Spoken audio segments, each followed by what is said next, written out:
Muy buenos días a todos mis queridos hermanos, hermanitas. Qué bueno verlos nuevamente en esta nueva semana, ya el segundo día de la semana que ha comenzado. Y les invito, si me pueden acompañar, por favor, para que continuemos en el estudio de algunos salmos, en el Salmo 42. Allí se va a encontrar la palabra del Señor en el día de hoy. Solo debo decir que estoy maravillado, estoy desde ayer en la noche estudiando y estudiando y repasando este salmo que me ha sorprendido mucho, mucho, mucho, mucho. Sobre todo porque normalmente, bueno, si usted entiende bajo la estructura del libro de Salmos, Salmos tiene 150 capítulos y que están estructurados en 5 libros, por si acaso. Tiene 5 divisiones naturales, el Salmo 100, o sea, los 150 salmos. Entonces, desde el capítulo 1 al 41 es uno solo el autor. Son salmos de David en esos 41 capítulos. Y ahora en el Salmo 42, justo llegamos al segundo libro. Y aquí ya van a aparecer otros autores. Ya voy a hablar un poco de eso. Pero por si acaso el segundo libro, si quieres saberlo, llega desde el capítulo 42 hasta el capítulo 72. El tercer libro, el tercer libro es desde el capítulo 73 al 89. El cuarto libro es desde el capítulo 90 al 106. Y el quinto libro, desde el capítulo 107 al 150. Esos son los 5 libros, cómo está estructurado el libro de Salmos. En este caso, el que hoy día vamos a estar estudiando, dice, se llama así como un salmo de lamentación, donde el salmista se encuentra en un profundo dolor, en un profundo sufrimiento. Y note muy bien que esto es lo que a mí me ha sorprendido mucho y me tiene maravillado, que cuando comenzamos, como yo dije, y siempre lo estoy repitiendo, cada salmo cuenta una tremenda historia. Cada salmo siempre tiene un tremendo trasfondo. Nótelo bien aquí que el escritor de este salmo dice en el apartadito, en el párrafo o en el título, como llamarían otros, dice al músico principal, másquil, que tiene que ver con una manera didáctica de enseñar, de presentar el verso del cántico, másquil de los hijos de Coré. Y allí yo quedé pensando, ¿se acuerda de Coré? ¿Y quiénes son estos los hijos de Coré? Por lo menos quiero hacerle un pequeño recuerdo. No vamos a estar estudiando hoy Coré, es un estudio tremendo.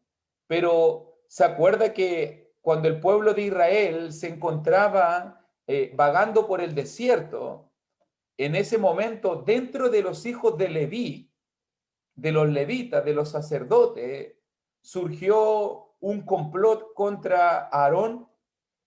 Y en ese momento hablaron mal delante de Aarón, On, Abiram, Datán, el séquito de sacerdotes, de levitas.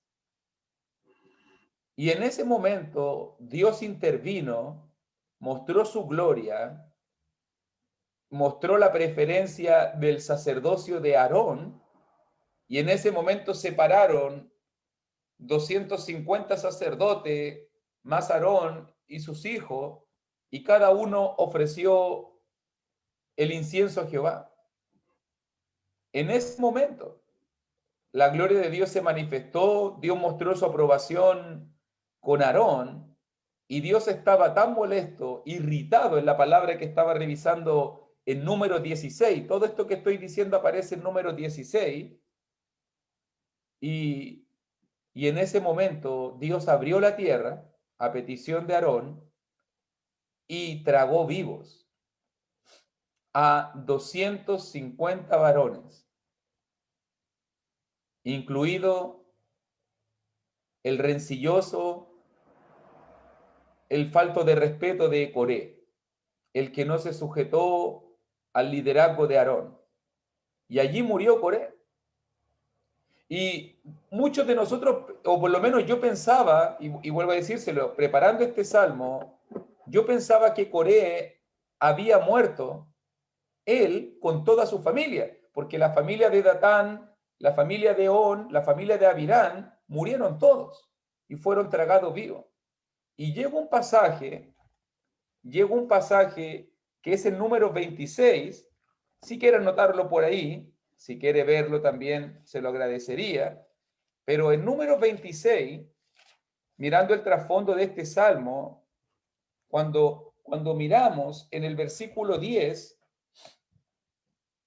recordando este evento, en números 26, 10 capítulos después de contarnos la historia de Coré, dice en el versículo 10 y versículo 11, y la tierra abrió su boca y los tragó a ellos, hablando de la rebelión obviamente de Datán, de Abirán, y dice, y a Coré, cuando aquel grupo murió, cuando consumió el fuego a 250 varones para servir de escarmiento, pero dice allí, el 11, y eso fue lo que me maravilló, más los hijos de Coré no murieron, no murieron. Y eso me sorprendió a mí. O sea que esos hijos tienen que haber visto el juicio de Dios sobre su padre. Tienen que haber visto la conducta pecaminosa de su padre. Y fueron afectados profundamente por la conducta de su padre.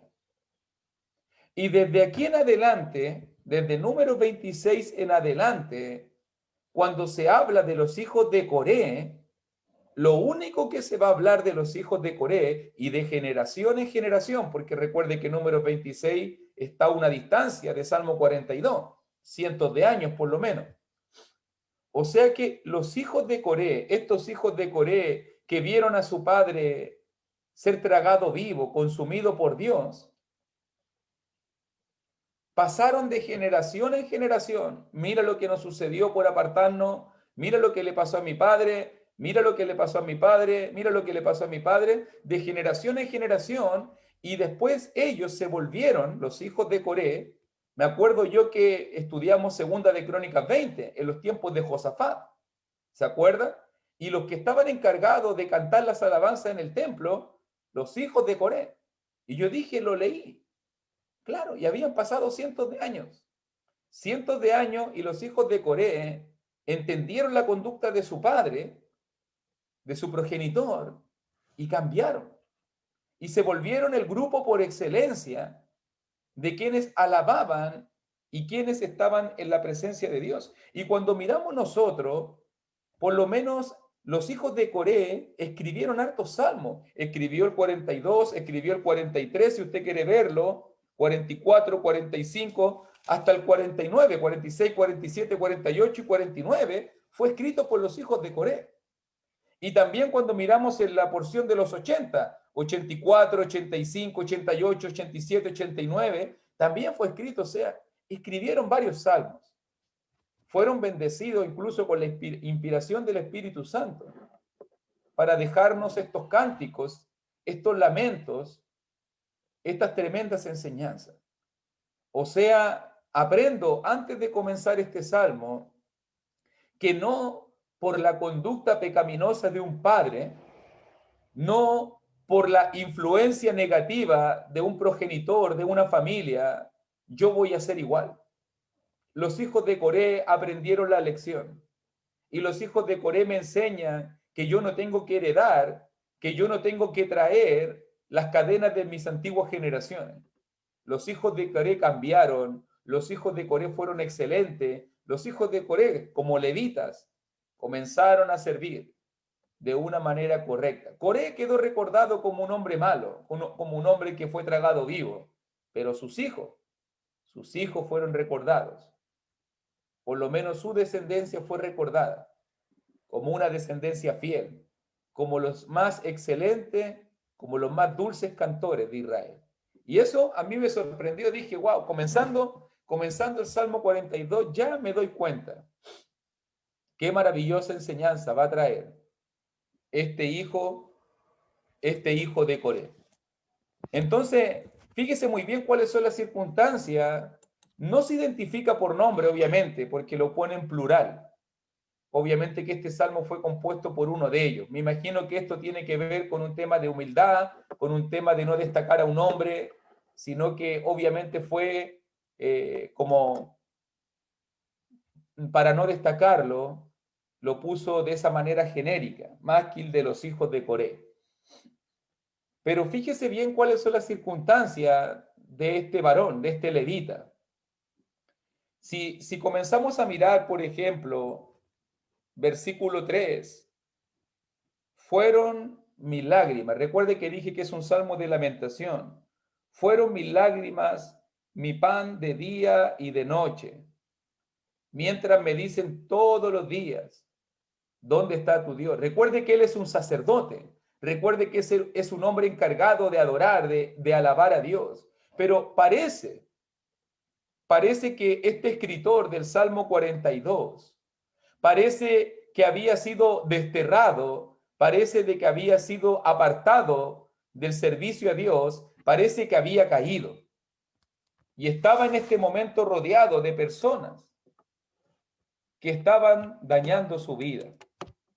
Nótelo bien, porque él recuerda con mucho anhelo, con mucha añoranza, los momentos cuando él estaba adorando a Dios, los momentos cuando él estaba en el templo, ofreciéndole cánticos, como un hijo de Coré.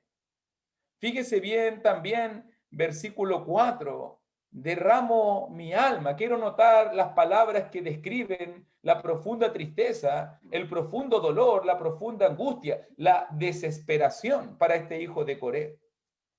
También dice versículo 5, ¿por qué te abates? Mis lágrimas, versículo 3, versículo 4, derramo mi alma, versículo 5, ¿por qué te abates? Versículo 5, y te turbas. Nótelo bien. Versículo 6, mi alma está abatida.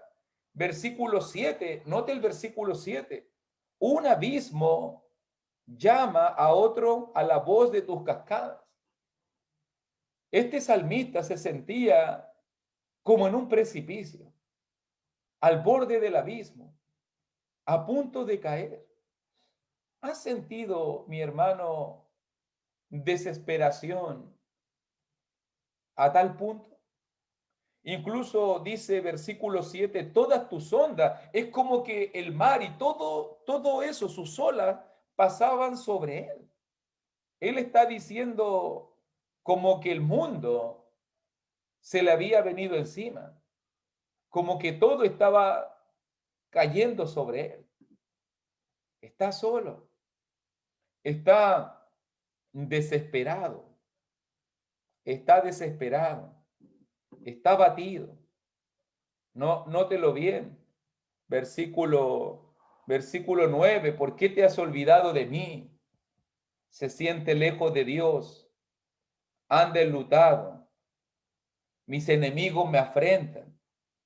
La gente le pregunta, ¿dónde está tu Dios? ¿Has escuchado esa pregunta punzante y aterradora? Cuando estás allí al borde del abismo, cuando estás allí enfrentando la angustia, la desesperación, los problemas, y no eres cristiano, ¿y dónde está Dios? ¿Y por qué no te ayuda? ¿Y por qué no te sana? ¿Y por qué no te responde? Qué aterradora es esa pregunta. Qué aterrador es esa pregunta. El diablo usa siempre esa saeta para clavarla en el corazón de los hijos de Dios. ¿Dios está contigo? ¿Y por qué no te responde?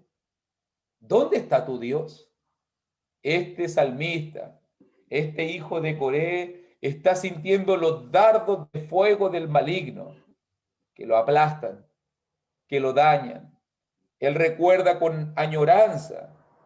Dice allí, por ejemplo, versículo 4, me acuerdo de estas cosas, de cómo yo fui con la multitud y la conduje hasta la casa de Dios, entre voces de alegría y de alabanzas del pueblo en fiesta. Él se acuerda de lo que tenía con Dios. Él se acuerda de cuando adoraba a Dios. Él se acuerda cuando servía con sus hermanos alabando en el templo de Dios. Me acuerdo de esas cosas, tiempo pasado, de cómo yo fui, la conduje. Él añora. Esta idea va a ser muy importante en este salmo. Pero miremos un poco y generalicemos un poco esta circunstancia. Note bien que este salmista se había alejado del templo. Versículo 2, cuando vendré y me presentaré delante de Dios. Versículo 4 que estábamos leyendo. Versículo 5 también. Aún he de alabarle. Él guardaba la esperanza de que iba a volver a alabar a Dios. Versículo 11 también nos muestra exactamente la misma esperanza de poder alabar a Dios. Este hombre, versículo 2, mírelo bien, estaba abatido. Versículo 2, versículo 5, versículo 6, la palabra que se repite, ¿por qué te abates? Mi alma está abatida, versículo 6, versículo 11, ¿por qué te abates, oh alma mía? La palabra abatido, para que usted lo entienda bien, es uno que está derrumbado, es uno que está por el suelo. Así se sentía este salmista. ¿Te has sentido abatido? Completamente derrumbado, completamente en el suelo, allí, en el fondo, tocaste fondo. Así se sentía este hijo de Coré, lejos del templo, lejos de la adoración, en medio y rodeado de enemigos. También nos dice versículo 5, no solamente enfrentó el abatimiento, enfrentó la turbación. Turbación tiene que ver con no tener paz, no tener tranquilidad. ¿Cuánta gente hoy en día está abatida? No puede levantarse. ¿Cuánta gente hoy en día anda turbada? No tiene paz, no tiene tranquilidad. Vive la vida en un ir y venir de pensamientos, de inquietudes. ¿Cuánta gente hoy en día, versículo 9, anda como enlutado? El luto tiene que ver con la tristeza, como por un muerto. La vida no tiene sentido. La vida no tiene luz, color, alegría. Está triste. Alguien se ha muerto y ese alguien eres tú. Ese alguien, tu alma, tu corazón está abatido, turbado, enlutado. ¿Cuánta gente hoy en día enfrenta la vida? ¿Cuántos cristianos hoy en día enfrentan la vida bajo esta misma perspectiva? Por eso entendemos versículo 3. Fueron mis lágrimas mi pan. En vez de alimentarme, lo único que hacía era llorar. ¿Te ha pasado de que has llorado y llorado y hasta las ganas de comer se te han pasado? Lo único que tienes es tus lágrimas, tu dolor, tu sufrimiento. Estás sufriendo. Tiene enemigos, versículo 3. Todos los días me dicen, ¿dónde está tu Dios? Los enemigos que lo afrentan. Dice también, versículo 10, diciéndome cada día, ¿dónde está tu Dios? ¿Qué saetas están dañando a este hijo de Coré? Lo más probable es que él ha caído, lo más probable es que se ha apartado del templo, lo más probable es que está rodeado de personas que lo dañan. Pero en medio de toda esta circunstancia, en medio de todo este dolor, mi querido hermano, mi querida hermanita, este salmista descubrió algunas cosas que yo quiero compartir. Y ese es el objetivo de este estudio. Ya viendo el contexto histórico, ya viendo las circunstancias presentes de este salmista, vamos a preguntarnos cómo es que él enfrentó, qué hizo para poder salir adelante y poder restaurar su vida delante de Dios. Él tenía un profundo anhelo, los deseos profundos del alma. Note que él está hablando desde el corazón. Hay un énfasis deliberado. Nótelo bien en Salmo 42 con la palabra alma. Versículo 1, el alma mía. Versículo 2, mi alma. Versículo 4, derramo mi alma. Versículo 5, ¿por qué te abates, oh alma mía? Versículo 6, Dios mío, mi alma está abatida. Y terminando en versículo 11, ¿por qué te abates, oh alma mía? Incluso si tú pasas al salmo que viene, 43, tengo que dar una explicación al respecto. En el 43:5 también vuelve a repetir lo mismo, exactamente lo mismo que el 11. ¿Por qué te abates, oh alma mía? Por si acaso, para que usted entienda que tanto Salmo 42 como Salmo 43 es la misma historia, el mismo salmo.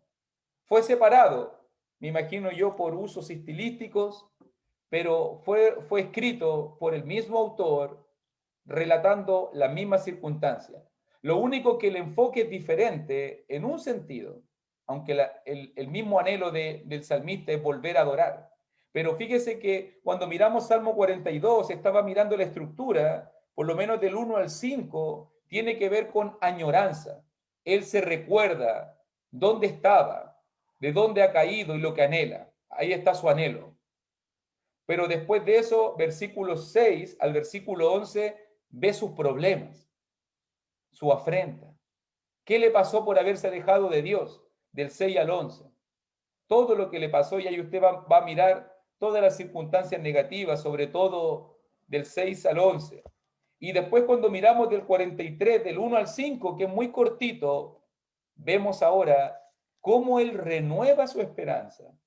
Porque ahora él le va a decir, júzgame, defiéndeme. Él confía que Dios lo va a sacar de esa situación. Él confía de que Dios habla con esperanza ahora. Habla y lo más probable es que el próximo jueves vamos a estar estudiando el 43 para terminar esta historia, para terminar bien la historia de este hijo de Coré que ahora habla con esperanza, que tiene anhelos profundos en su corazón, que él espera nuevamente volver a su posición y ser restaurado, para que más o menos vea la enseñanza general. Pero fíjese bien, ¿qué descubrió este salmista? Para que vamos al punto. Por lo menos algunas pequeñas cositas quiero comentarte. Nota bien que en el versículo 1 nos dice allí, Salmo 42, como el ciervo brama por las corrientes de las aguas, así clama por ti, oh Dios, el alma mía. Mi alma tiene sed de Dios, del Dios vivo. ¿Cuándo vendré y me presentaré delante de Dios? ¿Cómo enfrentó el salmista estas circunstancias tan difíciles? Número uno, nótalo muy bien, y esta es una gran enseñanza que nos da el salmista. ¿Cómo normalmente la gente enfrenta las circunstancias adversas? ¿Cómo generalmente la gente enfrenta el dolor, el sufrimiento, las lágrimas, la angustia, los enemigos, los problemas, las situaciones difíciles? Normalmente cuando converso con la gente, normalmente cuando converso con los hermanos, no, ya no, es mucho sufrimiento, mejor no intentarlo, me desanimé, no queremos leer la Biblia, no queremos orar, no queremos congregarnos. O sea, perspectiva, nos alejamos de Dios. Viene un problema, nos alejamos de Dios. Viene una circunstancia, nos alejamos de Dios. Viene algo malo, según tu perspectiva, nos alejamos de Dios. El salmista nos diría, no, todo lo contrario. Cuanto más problemas vengan, más busca de Dios. Cuanto más dificultades vengan, más refúgiate en el Señor. ¿Quién es el que te va a poder ayudar? ¿Quién es el que te va a poder sacar de ese lugar? No te alejes del único que te puede ayudar. No te alejes del único que te puede rescatar, del único que te puede salvar. Si usted se fija muy bien, el salmista no se alejó de Dios, sino todo lo contrario. El salmista buscó a Dios con desesperación. Así como estaba desesperado en sus problemas, con la misma intensidad, así de intenso como la sed, lo compara aquí, así de agobiante, así de asfixiante como la necesidad del agua. No podemos vivir sin agua. El ser humano no está creado para vivir sin agua. Podemos resistir un día, 2 días, podemos resistir varios días sin agua. Pero tarde o temprano, el ser humano va a morir sin agua. Y es exactamente la misma imagen que el salmista quiere transmitir. Tú puedes sobrevivir un día o 2 sin Dios. Tú puedes tratar de vivir tu vida sin Dios. Tú puedes tratar de tomar decisiones alejado de Dios. Tú puedes ponerte lejos de su iglesia, pero tarde o temprano vas a morir porque no puedes vivir sin Dios. Así como el agua es vida para el ser humano, así Dios también es vida para cada uno de nosotros. El salmista se compara como el ciervo, un animalito que brama, que clama, que busca en medio del desierto corrientes de agua. Así clama por ti, oh Dios, el alma mía, una ansiosa hambre por tener comunión con Dios, una tremenda sed de poder estar cerca de Dios. ¿Sabe lo que pensé? Pensé esto. Salmo 42:1 no tiene nada que decirle. Mire lo que voy a decir. Salmo 42:1 no tiene nada que decirle a un incrédulo, a un mundano, a un ateo, a alguien que está fuera de Dios. Salmo 42:1 no tiene nada que decirle. Porque los únicos que saben lo rica que el agua de Dios son los que la han probado antes.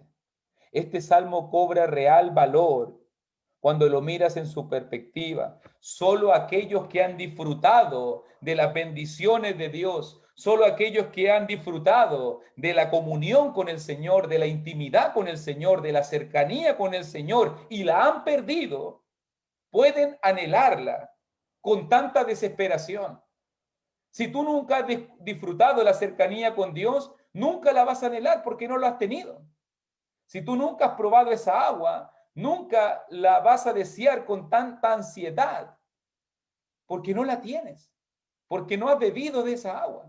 Solo aquellos que han disfrutado una intensa comunión con Dios, solo aquellos que se han entregado profundamente al Señor, cuando pierden esa comunión, la buscan y la anhelan. Por eso es que el salmista está diciendo, yo te anhelo, porque yo sé lo que es vivir en tu presencia. Yo quiero estar cerca de ti, yo quiero alabarte, yo quiero glorificarte. Él se recuerda de los momentos lindos que vivió con el Señor, de las bendiciones que recibió de parte del Señor, de lo precioso que se sentía adorar y alabar a Dios. Solo aquellos que han vivido en comunión con Dios saben lo que es perderla. Saben lo duro y lo que duele perder esa comunión.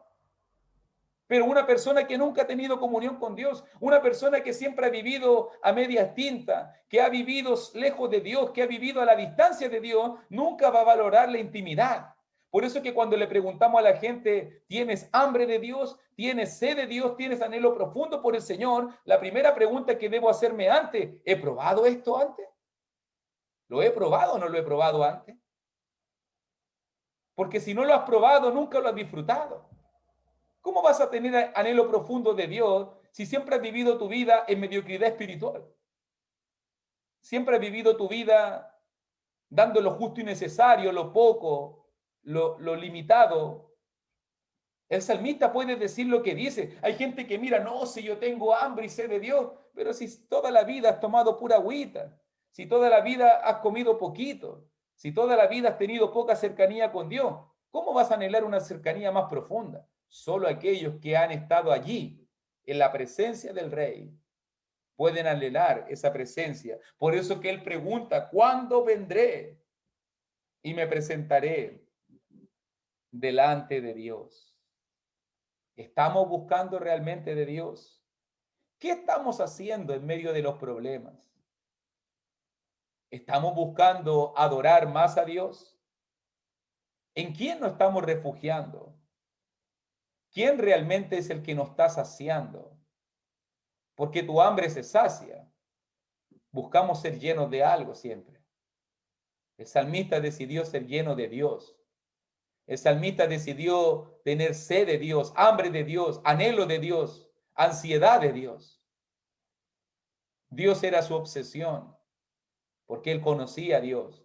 Él sabía lo que Dios podía darle.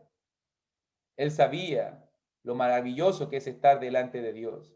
Era un hombre de adoración. Era un hombre que ha caído. Era un hombre que servía a Dios. Por eso, mi hermano, o tú que escuchas, si algún día te has puesto lejos de Dios, vas a entender al salmista. Si algún día has caído y te has dado cuenta lo triste que es vivir la vida sin Dios, por eso te digo, hermano, no te alejes de Dios. Busca una comunión con el Señor. Busca estar lleno de Dios. Busca tener una comunión estrecha e íntima con Dios. No vaya a ser que la pierdas. No vaya a ser que como este salmista sea desterrado, quede lejos y vengan los problemas. Y ahora quieras buscar a Dios cuando ya estás lejos, cuando te has puesto distante. ¿Qué hizo el salmista? ¿Cómo podemos buscar a Dios? Versículo 6, míralo. Número 1, me acordaré por tanto de ti, desde la tierra del Jordán. El salmista nos da un consejo. ¿Tienes hambre de Dios? ¿Tienes sed de Dios? ¿Qué es vivir con hambre y sed de Dios? ¿Qué es vivir con anhelo profundo del Señor? Número 1, acuérdate de Dios. Medita. Es lo primero que hace el salmista. Me acordaré por tanto de ti. ¿Te acuerdas de Dios, hermano? ¿Te acuerdas de lo que tiene Dios para ti? ¿Te acuerdas de las bendiciones de Dios? ¿Vives pensando en lo grande y maravilloso que es el Señor para ti? No solo eso. Número 2, versículo 8. Pero de día mandará Jehová su misericordia y de noche su cántico es lo que anhela. Él quiere buscar de Dios. Y de noche su cántico estará conmigo. Acuérdate de Dios, alaba a Dios, dedícate a adorar a Dios. Entre más abatido, entre más seco, entre más vaciado de ti te encuentres, trata de llenar esos vacíos con la presencia de Dios. Alaba a Dios, adora a Dios. Versículo 8. Y mi oración al Dios de mi vida. Ora, busca la comunión. Acuérdate de Dios, versículo 6. Alaba a Dios, versículo 8. Ora a Dios, confiando y dejando tu vida, tus peticiones delante de Él. Y sobre todo, versículo 11, el punto que nos va a relatar en el Salmo 43. Espera en Dios, porque aún he de darle salvación mía y Dios mío. Esperanza. Esperanza. ¿Dónde está puesta tu esperanza? ¿Dónde está puesto tu anhelo? ¿Es nuestro anhelo realmente alabar al Señor? ¿Es nuestro anhelo realmente buscar de Dios? Si tú te fijas, hemos visto circunstancias del salmista, de cómo sufrió. Lo vamos a dejar hasta aquí. Vamos a continuar en este mismo versículo y después el 43, la próxima clase. Pero date cuenta las tremendas circunstancias de este hijo de Coré. ¿Cómo poder vivir vidas llenas de Dios? Acuérdate de Dios, alaba a Dios, ora a Dios y espera en Dios. Espera la respuesta de Dios. Que Dios sea tu esperanza, que Dios sea tu oración, que Dios sea tu alabanza, que Dios sea tu meditación. Que Dios te bendiga y muchas gracias por esta oportunidad.